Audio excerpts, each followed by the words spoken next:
Karpaka Vinayaka global സ്കൂളിനെ പറ്റി എനിക്ക് 4 കാര്യം പറയാനുണ്ട്. എനിക്ക് പറയാനുള്ളത് എന്താണെന്നാൽ, എൻ്റെ കുട്ടികൾ 2 പേരും അവിടെ പഠിക്കുന്നുണ്ട്. അവർക്ക് വന്ന് ഈ വർഷം ഇവിടെ ചേർത്തത് കുട്ടികൾക്ക് ഒന്നും അറിയത്തില്ലായിരുന്നു. മലയാളം മാത്രമേ അറിയുള്ളായിരുന്നു, തമിഴും അറിയില്ല, ഇംഗ്ലീഷും അധികം അറിയത്തില്ല. അവിടെ നിന്ന് സ്കൂളിൽ നിന്ന് കേരളത്തിൽ നിന്ന് ഞങ്ങളിവിടെ കൊണ്ടുവന്നിട്ട് എല്ലാ വിവരങ്ങളും ഞങ്ങൾ ടീച്ചേഴ്സിൻ്റെ അടുത്തും പ്രിൻസിപ്പളിൻ്റെ അടുത്തും ടീച്ചേഴ്സിൻ്റെ അടുത്തൊക്കെ പറഞ്ഞു. ഇതുപോലെ കുട്ടികൾക്കൊന്നും അറിയില്ല, സാഹചര്യങ്ങൾ കൊണ്ട് ഞങ്ങൾ ഇങ്ങോട്ട് കൊണ്ടുവന്നേക്കാണ് പഠിപ്പിക്കാൻ വേണ്ടി. അപ്പോൾ അത് കുറച്ച് സഹകരിക്കണമെന്ന് പറഞ്ഞപ്പോൾ അത് കുഴപ്പമില്ല, ഞങ്ങൾ പഠിപ്പിച്ചെടുത്തോളാം. എന്നാലും കുട്ടികൾ പഠിച്ചിട്ട് വരണ്ടേ, നമ്മൾ ഒത്തിരി അവരെ കമ്പൽ ചെയ്യാൻ പറ്റിയല്ല. 2-3 വർഷമാകും, സമയം എടുക്കും എല്ലാം പഠിച്ചു വരുമ്പോഴെന്ന് പറഞ്ഞായിരുന്നു. പക്ഷേ കുട്ടികൾ പോയി 3 മാസം സ്കൂളിൽ പോയി കഴിഞ്ഞപ്പോഴത്തേക്കും അവർ കുറേ അങ്ങോട്ട് തമിഴും പഠിച്ചു, ഇംഗ്ലീഷിൽ സംസാരിക്കുകയോ ചെയ്യണം. കാണുമ്പോൾ എനിക്ക് ഒത്തിരി സന്തോഷമായി. ഈ കുട്ടികൾ വന്ന് ദൈവമേ ഇത്ര ഇതൊക്കെ പഠിച്ചു പെട്ടെന്ന് ആവുമോ, 2-3 വർഷം എടുക്കുമെന്ന് പറഞ്ഞല്ലോ. എന്നാലും 3 വർഷം പറഞ്ഞ ആ നിലയ്ക്ക് ഇന്ന് അവർ ഇംഗ്ലീഷിൽ സംസാരിക്കുകയും തമിഴ് എഴുതുമോ, തമിഴ് എന്നാന്ന് പോലും അവർക്ക് അറിയില്ലാത്ത കുട്ടികൾ ഇന്ന് തമിഴ് എഴുതുകയും പഠിക്കുകയൊക്കെ ചെയ്യുന്നുണ്ട്. ഇത്ര മാസമേ ആയിട്ടുള്ളൂ, ഇനിയും 3-4 മാസം കൂടി ഇല്ല ഈ വർഷം തീരാനായിട്ട്. അപ്പോൾ അതിനുള്ളിൽ മൊത്തം അവർ പഠിപ്പോൾ ഇംഗ്ലീഷിലാണ് സംസാരിക്കുകയൊക്കെ ചെയ്യുന്നത്. അപ്പോൾ കർപ്പക വിനായക സ്കൂളിനെ പറ്റി പറയുകയാണെങ്കിൽ അവരുടെ കുട്ടികളോട് എങ്ങനെ പെരുമാറണം, കുട്ടികളെ ഒന്നും അറിയില്ലാത്തവരെ എങ്ങനെ പഠിപ്പിച്ചെടുക്കണം എന്നുള്ള ഒരു നേക്ക് അവരുടെ കയ്യിലുണ്ടെന്നുള്ളത് മനസ്സിലായി. അതിൻ്റെ ഒരടയാളമാണ് എൻ്റെ 2 പേരക്കുട്ടികളും. കാരണം ഇത്രയും അളവൊക്കെ അവർ പഠിച്ചിട്ട് വരണമെങ്കിൽ ആ ടീച്ചേഴ്സും ആ സാറും ഒക്കെ ഒത്തിരി കഷ്ടപ്പെട്ടിട്ടുണ്ടാവും. നമ്മൾ വീട്ടിലെ ഒരു കുഞ്ഞിനെ നോക്കുന്നതിന് തന്നെ ഒത്തിരി പാടുപെടുന്നു.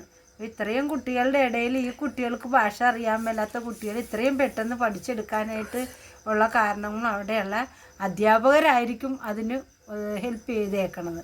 കാരണം അവരുടെയൊക്കെ നല്ല മനസ്സിനാണ് എനിക്ക് ഒത്തിരി നന്ദി പറയാനുള്ള.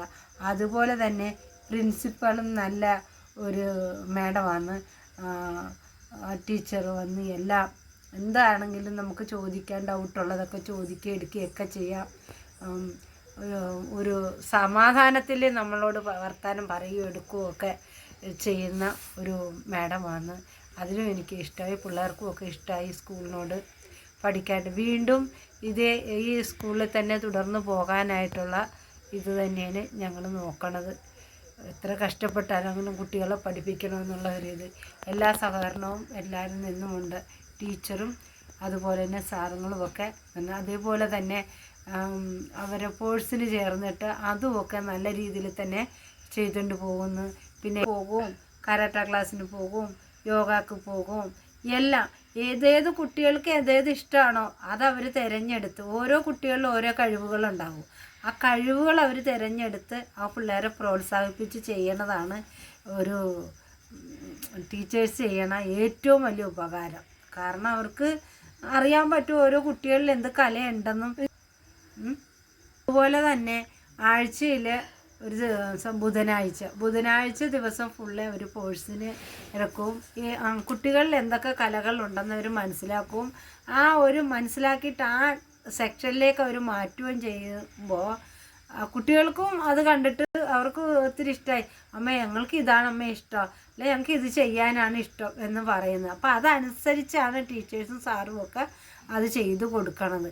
ഇപ്പോൾ ഇവിടുത്തെ പിള്ളേർ 2 പേരും കരാട്ട ക്ലാസ്സിന് പോകുന്നു, യോഗ ഒക്കെ പോകുന്നു. അപ്പോൾ എല്ലാ കാര്യങ്ങളും അവർ പഠിക്കുന്നുണ്ട്. ഇവിടെ വന്നിരുന്ന് ചെയ്യണ കാണുമ്പോഴൊക്കെ സന്തോഷമാണ് മനസ്സിന്. കാരണം കുട്ടികൾ ഓരോരോ പുതിയ കാര്യങ്ങൾ ചെയ്യുമ്പോഴത്തേക്കും മനസ്സുകൊണ്ട് ഒത്തിരി സന്തോഷപ്പെടുന്നുണ്ട്.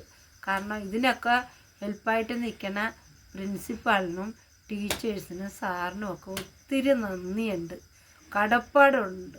ഒരു കുട്ടിയെ ഞങ്ങൾ നോക്കുമ്പോൾ തന്നെ വിഷമിച്ച് പോകുന്ന ഒരു ദിവസം. കാരണം ഇത്രയും കുട്ടികളെ മെയിൻ്റെനൻസ് ചെയ്ത് പോകണം. നിങ്ങൾക്ക് എല്ലാവർക്കും ഒത്തിരി നന്ദിയുണ്ട്. ദൈവാനുഗ്രഹം ഉണ്ടാകട്ടെ എന്ന് എല്ലാവർക്കും വേണ്ടി ഞാൻ പ്രാർത്ഥിക്കുന്നുണ്ട്. ദൈവമേ നല്ല രീതിയിൽ എല്ലാ കുട്ടികളും ഒരേപോലെ നോക്കി പഠിപ്പിക്കുന്നതിനൊക്കെ എല്ലാ ദിവസവും പ്രാർത്ഥിക്കുമ്പോൾ ഞാൻ ഓർക്കും ഈ ടീച്ചേഴ്സൊക്കെ ഇങ്ങനെ ഉള്ളത് കൊണ്ട് സാറും ടീച്ചേഴ്സൊക്കെ കുട്ടികളോട് നല്ല രീതിയിൽ പെരുമാറുന്നതുകൊണ്ടാണ് അവർ പഠിക്കാനായിട്ട് മുന്നോട്ട് വരണത്. ഇല്ലെങ്കിൽ അവർ ഉഴപ്പിപ്പോവും. ഇതങ്ങനെയൊന്നും കാണിക്കാതെ കുഞ്ഞുങ്ങൾ പഠിക്കാനും പോകാനും ലീവ് എടുക്കാതെ പോകാനും തോന്നണ മെയിൻ കാരണം അധ്യാപകരാണ്. അധ്യാപകർ എങ്ങനെ കുട്ടികളോട് പെരുമാറുന്നു അതനുസരിച്ചായിരിക്കും കുട്ടികൾ നടക്കുന്നത്. അതിലെനിക്ക് ഒത്തിരി സന്തോഷമുണ്ട്. എനിക്കെല്ലാവരോടും പറയാനുള്ളത് കർപ്പകവിനായക ഗ്ലോബൽ സ്കൂള് നടത്തുന്ന സർവീസ് ഏറ്റവും ബെസ്റ്റാണ്, സൂപ്പറാണ്. അതുകൊണ്ട് ഒരിക്കലും ഈ സ്കൂളിനെ പറ്റി പറയാനോ ഒരു ഇതും ഇല്ല, ഒരു ചീത്തതായിട്ട് പറയാനായിട്ട് എനിക്കൊന്നും തോന്നണില്ല. എല്ലാ കാര്യത്തിലും പേരൻസ് മീറ്റിംഗ് വെക്കുമ്പോഴാണെങ്കിലും ഞങ്ങൾ പോയിട്ട് അവരുടെ കാര്യങ്ങളൊക്കെ അറിഞ്ഞിട്ട് വരുന്നത്. ഇതിലൊരു കുറവുകൾ ആയിട്ട് എനിക്കൊന്നും കാണുന്നില്ല. എൻ്റെ കുട്ടികൾ നന്നായിട്ട് പഠിക്കുന്നുണ്ട്. അപ്പോൾ എൻ്റെ കുട്ടികളൊന്നും അറിയാൻ മേലാത്ത കുട്ടികൾ ഇത്രയും പഠിച്ചു വരാമെങ്കിൽ ഇപ്പോൾ ഇവിടെ തന്നെയുള്ള കുട്ടികളപ്പോൾ ഇതിലും കൂടുതൽ പഠിച്ചിട്ടുണ്ടാവുമല്ലോ. അപ്പോൾ എനിക്ക് അതിനെക്കുറിച്ച് നോക്കുമ്പോൾ അഭിമാനമുണ്ട്, സ്കൂളിനോട് കൂടുതൽ സന്തോഷമുണ്ട്, എല്ലാവരോടും ഒത്തിരി നന്ദിയുണ്ട്. കർപ്പക വിനായക ഗ്ലോബൽ സ്കൂളിന് ഒരുപാട് നന്ദി. ഒരു സൂപ്പർ സല്യൂട്ട്.